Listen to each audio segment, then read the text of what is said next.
بسم اللہ الرحمن الرحیم. شرح الوقایہ. تعارف مصنف، تعارف کتاب، طریقہ تدریس. شرح الوقایہ، تعارف مصنف، تعارف کتاب، طریقہ تدریس. سب سے پہلے تعارف مصنف.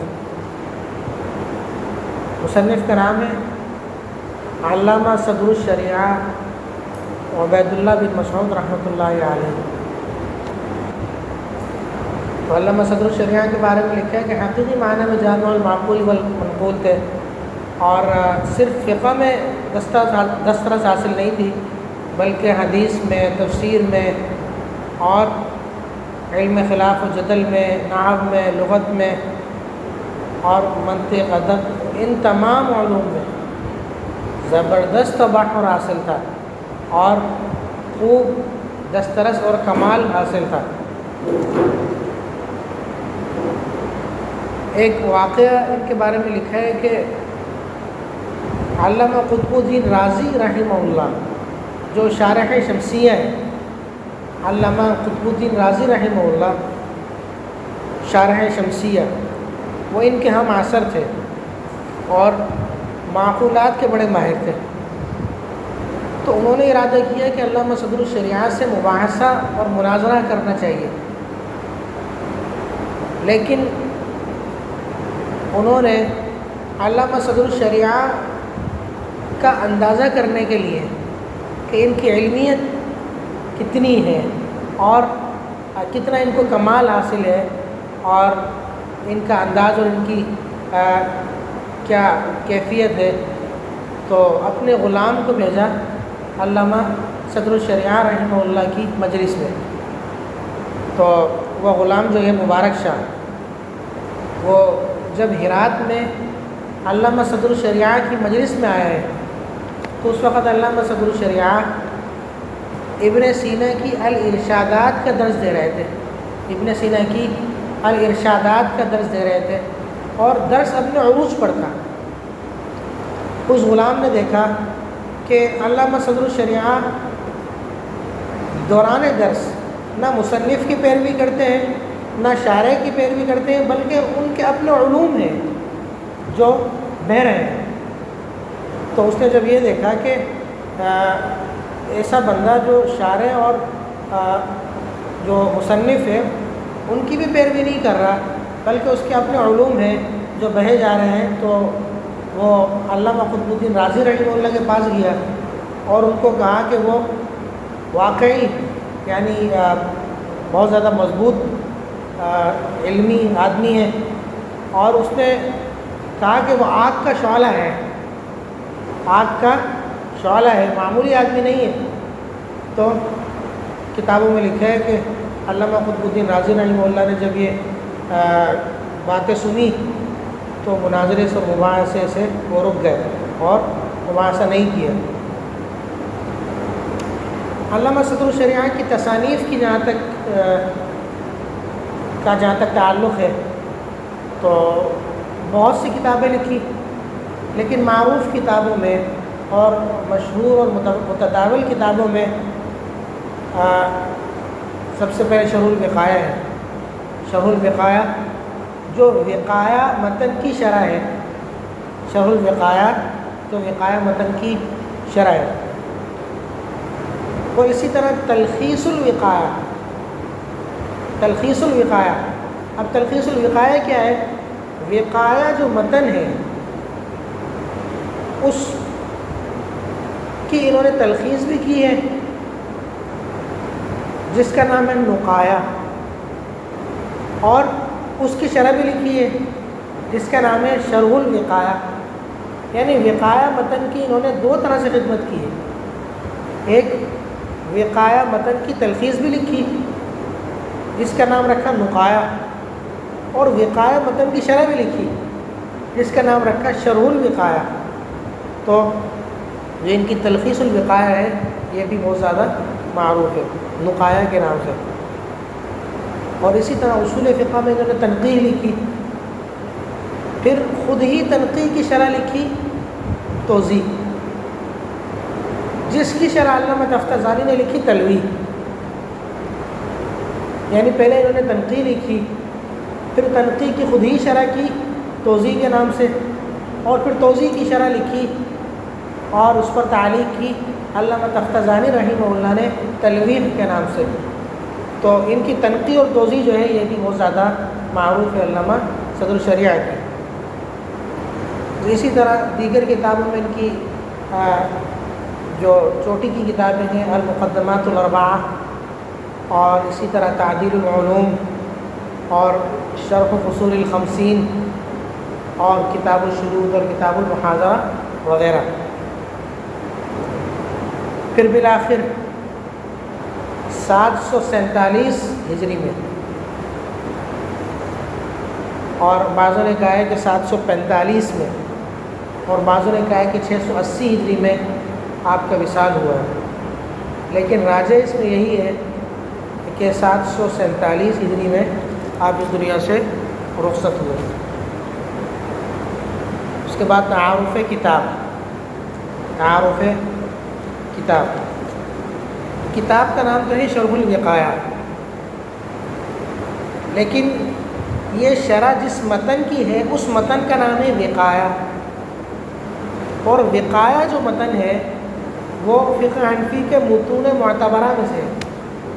جیسے میں نے آپ کو بتایا تھا کہ قدوری فقہ حنفی کے متون معتبرہ میں سے ہے، کنز فقہ حنفی کے متون معتبرہ میں سے ہے، اسی طرح وقایہ ہے، اسی طرح مختار ہے، یہ سارے جو متون ہیں یہ متون معتبرہ میں سے ہیں۔ اور وقایہ کا جو پس منظر ہے وہ پس منظر یہ ہے کہ علامہ صدر الشریعہ کے دادا نے اپنے پوتے کے حفظ کے لیے ایک متن لکھا، اپنے پوتے کے حفظ کے لیے کہ آسانی سے حفظ کر سکے ایک متن لکھا وقایہ کے نام سے۔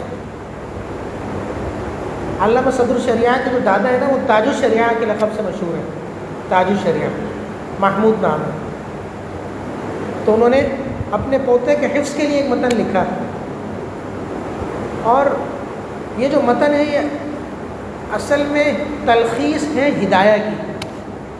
یہ جو وقایہ ہے نا یہ تلخیص ہے ہدایہ کی، ہدایہ کی تلخیص کرتے ہوئے اپنے پوتے کے لیے ایک متن لکھا۔ پھر وہ پوتا بھی اتنا قابل تھا کہ اس نے اس متن کو نہ صرف حفظ کیا بلکہ اس کی تلخیص بھی لکھی نقایہ کے نام سے، اور اس کی شرح بھی لکھی شرح الوقایہ کے نام سے۔ نہیں سمجھے؟ تلخیص بھی لکھی نقایہ کے نام سے اور شرح لکھی شرح الوقایہ کے نام سے۔ پھر جو تلخیص لکھی نا نقایہ کے نام سے، مولا علی قاری رحمہ اللہ نے اس کی شرح لکھی۔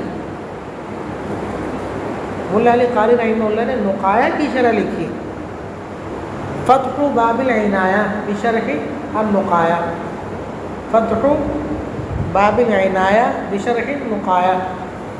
اور اس شرح پر شیخ ابو فتح ابو غدہ رحمہ اللہ نے تعلیق بھی فرمائی اس شرح پر، یعنی نقایہ کی جو مولا علی قاری رحمہ اللہ نے شرح لکھی فتح باب العنایہ بشرح النقایہ، شیخ ابو فتح ابو غدہ رحمہ اللہ نے اس پر تعلیق بھی فرمائی۔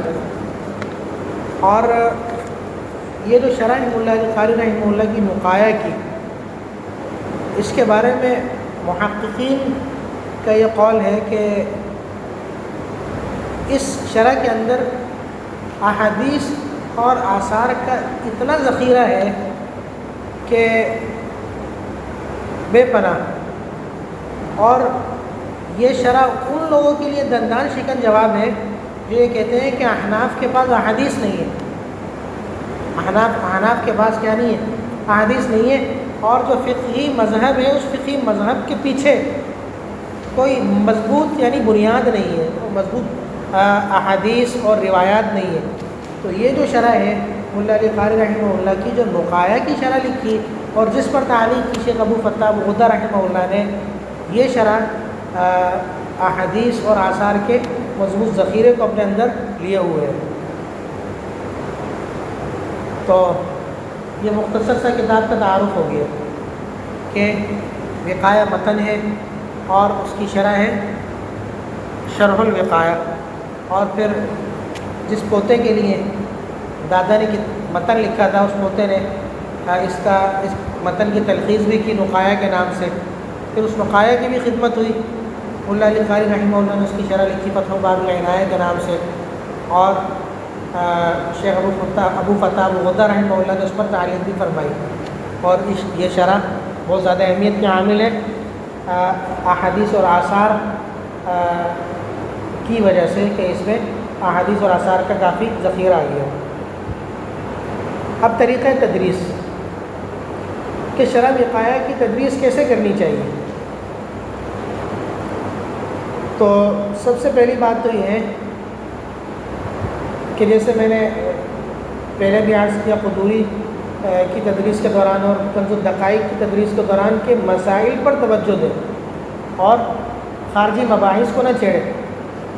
لیکن شرح الوقایہ میں یہ ہے کہ مسائل کے ساتھ ساتھ اختلافات اور دلائل کو بھی بڑی مضبوطی کے ساتھ بیان کریں. یعنی یہ وہ کتاب ہے جہاں آپ نے مسائل کے ساتھ ساتھ اضافی مباحث بھی کرنی ہے اور جو اختلافات ہیں ائمہ کے درمیان اور جو ان کے دلائل ہیں ان کو بھی بڑی مضبوطی کے ساتھ بیان کرنا ہے. اور استاد کو چاہیے کہ اس بات کی بھی کوشش کرتا رہے کہ وہ دوران درس جہاں مسائل سے متعلق طلبہ سے سوال کرے, وہاں اختلافات اور دلائل سے متعلق بھی طلبہ سے بار بار پوچھتا رہے, تاکہ ان کا استحضار جو ہے وہ مضبوط ہو جائے اور ان کو یہ اختلافات اور دلائل جو ہیں ان میں بھی پختگی حاصل ہو جائے. اسی طرح عبارت کو پڑھوانے کا جو سلسلہ تھا وہ سلسلہ بھی باقی رکھے, اور عبارت کے دوران صرفی اور نحوی قواعد کا بھی تھوڑا بہت اجرا کرواتا رہے. یعنی عبارت میں مختلف الفاظ آئیں گے تو صرفی اور نحوی انداز کی بھی اس میں تھوڑی بہت گفتگو کر لے یا طلبہ سے پوچھ لے کہ طلبہ کی اس اعتبار سے بھی مشق ہوتی رہے. اور جہاں تک حل کتاب کا تعلق ہے, حل کتاب کے لیے وہ کیا دیکھے اور کن کتابوں کو سامنے رکھے. تو حل کتاب کے لیے پہلی بہترین کتاب ہے اختصار الروایہ. اختصار الروایہ علی مختصر الوقایہ, بڑی اچھی کتاب ہے. اختصار الوقایہ اختصار الروایہ علی مختصر الوقایہ, علامہ نجم الدین محمد درکانی رحمہ اللہ کی کتاب ہے اختصار الروایہ علی مختصر الوقایہ.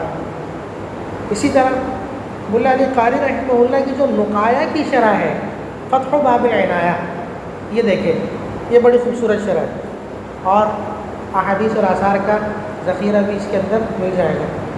ملا علی قاری رحمہ اللہ کی جو شرح ہے نقایہ کی فتح باب العنایہ, یہ دیکھیں. اور اسی طرح ایک بہت بہترین شرح علامہ عبدالحی لکھنوی رحمہ اللہ کی السعایہ فی کشف ما فی شرح الوقایہ, انتہائی عمدہ شرح ہے اور بہت زیادہ جامع اور مدلل شرح ہے. السعایہ بہت زیادہ عمدہ, جامع اور مدلل شرح ہے. لیکن بدقسمتی سے یہ شرح پوری نہیں ہو سکی, بلکہ فصل فی القراءہ تک انہوں نے یہ شرح لکھی تھی, اس کے بعد ان کا وصال ہو گیا. اور کتاب الصلاۃ بھی پوری نہیں ہو سکی, کتاب الصلاۃ بھی پوری نہیں ہو سکی. فصل فی القراءہ تک یہ شرح ہے, لیکن علوم کے دریا بہائے علامہ لکھنوی رحمہ اللہ نے. اور اس شرح کا جو انداز ہے محققین نے لکھا ہے کہ اس کا انداز علامہ ابن قدامہ کی جو المغنی ہے اور اسی طریقے سے علامہ نووی کی جو المجموع شرح المہذب ہے اس کے انداز سے ملتا جلتا ہے, اور بعض اعتبارات سے اس سے بھی بڑھ کر ہے کہ اس میں بھی انہوں نے جو حدیثی مباحث کی ہے نا, اور علم حدیث میں اور علم رجال میں بڑی مہارت حاصل تھی علامہ لکھنوی رحمہ اللہ کو. تو اس زاویے سے جو انہوں نے بحث کی ہے بہت زیادہ عمدہ گفتگو کی ہے. تو بعض اعتبارات سے المغنی اور المجموع شرح المہذب سے بھی بڑھ کر یہ شرح ہے السعایہ علامہ لکھنوی رحمہ اللہ کی. اور اسی طرح علامہ لکھنوی رحمہ اللہ کی ایک اور کاوش جو اس کتاب پر ہے، وہ اس کتاب کا حاشیہ ہے عمدۃ الرعایہ کے نام سے. عمدۃ الرعایہ کے نام سے یعنی علامہ لکھنوی رحمہ اللہ نے اس کتاب پر دو کام کیے. ایک تو شرح لکھی السعایہ کے نام سے جو پوری نہیں ہو سکی اور آپ اس دنیا سے رخصت ہو گئے، وہ فصل فی القراءۃ تک ہے. اور دوسرا کام یہ ہے کہ آپ نے حاشیہ لکھا ہے اس کتاب پر عمدۃ الرعایہ کے نام سے. یہ حاشیہ بہت زیادہ مضبوط حاشیہ ہے اور ہر کتاب کے لیے یہ حاشیہ بہت زیادہ مفید ہے. تو 4 کتابیں ہو گئیں. ایک اختصار الروایہ علی مختصر الوقایہ، اور دوسری کتاب جو نقایہ کی ملا علی قاری رحمہ اللہ نے شرح لکھی فتح باب العنایہ بشرح النقایہ، اور تیسری علامہ لکھنوی رحمہ اللہ کی جو شرح ہے السعایہ فی کشف ما فی شرح الوقایہ، اور چوتھی جو علامہ لکھنوی رحمہ اللہ کا حاشیہ ہے شرح وقایہ پر عمدۃ الرعایہ کے نام سے. یہ حاشیہ بہت زیادہ مضبوط ہے اور حل کتاب کے لیے بہت زیادہ مفید ہے.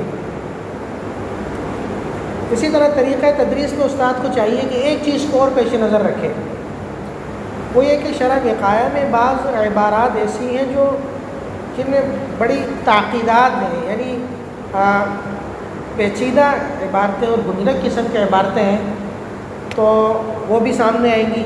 تو ان کے لیے کیا کریں؟ تو ان کے لیے ان کے حل کے لیے 2 طریقے ہیں جو مناسب معلوم ہوتے ہیں. ایک یہ کہ متعلقہ مسئلہ یا متعلقہ جو بحث ہے اس کے وہ ضابطے سامنے رکھے. اگر متعلقہ مسئلے یا بحث کے ضابطے اس کے سامنے ہوں گے یا اس باب کے ضوابط سامنے ہوں گے تو اس عبارت کو سمجھنے میں آسانی ہوگی. اور دوسرا طریقہ یہ ہے کہ اس مسئلے کی جو تعبیر ہے وہ دیگر کتابوں میں بھی دیکھ لے کہ دیگر کتابوں میں کس طرح اس مسئلے کا بیان ہے. ظاہر سی بات ہے اگر اس کتاب میں وہ تعبیر کچھ مغلق ہے یا اس میں تعقید ہے تو دیگر کتابوں میں تو ظاہر سی بات ہے کہ جو دیگر کتابوں کے مصنفین ہیں انہوں نے اپنے انداز سے اس کو تعبیر کیا ہوگا اور وہ انداز ممکن ہے اس سے آسان ہو، تو وہاں سے یہ مسئلہ آسانی کے ساتھ سمجھ آ سکتا ہے. تو ان چیزوں کو سامنے رکھے تو بہتر انداز میں مدرس تدریس کرنے کے قابل ہو جائے گا اور طلبہ کو اس سے فائدہ بھی ہوگا.